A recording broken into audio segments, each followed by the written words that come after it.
Why was Sonic Unleashed actually ahead of it?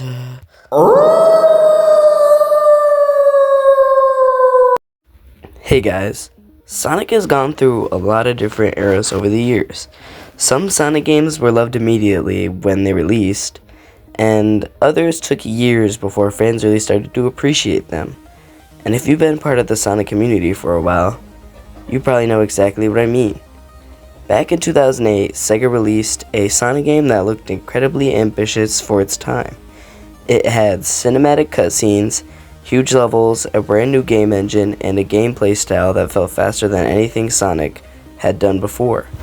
That game was Sonic Unleashed, but when the game first released, the reaction from fans and critics was actually pretty mixed. Some players thought it was one of the coolest Sonic games in years, while others felt like it had major problems. But now, more than a decade later, a lot of fans started to look back at Sonic Unleashed in a completely different way. So that raises an interesting question. Was Sonic Unleashed actually ahead of its time? Let's talk about it. The first point was the graphics were insane. One of the very first things people noticed when Sonic Unleashed released was the graphics. At a time, the game honestly looked incredible. Sega created something called the Hedgehog Engine, which was specifically designed to make Sonic levels feel big, colorful, and alive. And when you look into the environment in this game, it's easy to see how much effort went into them. Places like Apothos, Spagonia, and Empire City weren't just simple levels. They looked like fully realized locations inspired by real places around the world. Apothos had this beautiful seaside village vibe. Spagonia had huge buildings and architectures that looked like something out of Europe. And Empire City had this bright neon city look that felt really unique for a Sonic game. What made it even more impressive was how fast the game moved while still looking that detailed. Even today, a lot of Sonic fans still say Unleashed is one of the best looking Sonic games ever made. And honestly, for a game that came out in 2008, that's pretty impressive.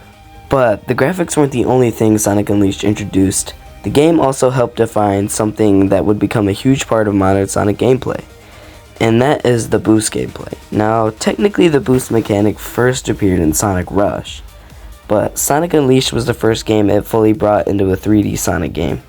When Sonic boosts in this game, everything suddenly becomes incredibly fast. You're flying through these levels, dodging obstacles, jumping across huge gaps, and reacting to things just in a split second. It turns these levels into intense high-speed obstacle courses, and when it works well, it feels amazing. This gameplay style has become so popular that future Sonic games continue to use it. Games like Sonic Generations, Sonic Forces, all built on the same boost style formula, but Sonic Unleashed was the game that defined the modern boost gameplay it would feel like. And for a lot of fans, the daytime levels in this game are still some of the most exciting Sonic levels ever made. Of course, Sonic Unleashed wasn't perfect, and the biggest reason the game became so controversial was because one major gameplay change: the Werehog. During the nighttime stages, Sonic transforms into a completely different form.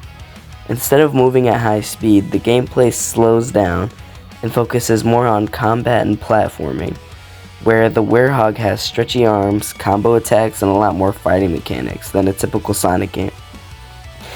In a lot of ways, these levels play more like a beat-em-up game. Some players actually enjoyed this change of pace. The combat system had combos, upgrades, and even skill trees that let you unlock new moves. But for many Sonic fans, the biggest problem was the pacing. After playing super fast daytime Sonic levels, suddenly switching to slower, longer Werehog stages felt really jarring.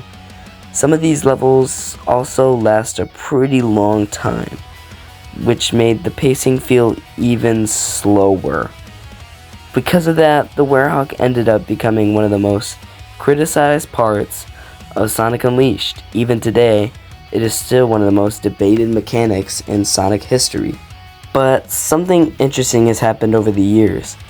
A lot of players have started going back and replaying Sonic Unleashed. And surprisingly, many of them ended up liking the game a lot more than they remembered. Part of that is because the daytime levels are genuinely really fun.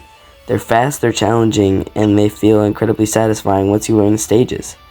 Another big reason is the music. The soundtrack in Sonic Unleashed is honestly amazing. Each level has its own unique theme, and many of them become fan favorites. And of course, the visuals still look fantastic, even today.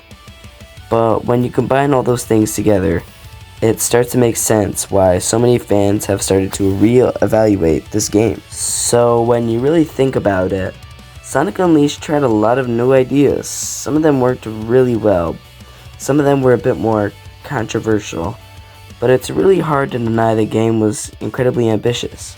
It pushed Sonic graphics forward, it helped define the boost gameplay style, it even delivered some of the fastest levels the series I've ever seen. So looking back now, was Sonic Unleashed really just a flawed game? Or was it simply ahead of its time? Let me know in the comments what you guys think. And if you enjoyed the video, make sure you subscribe for more Sonic videos like this.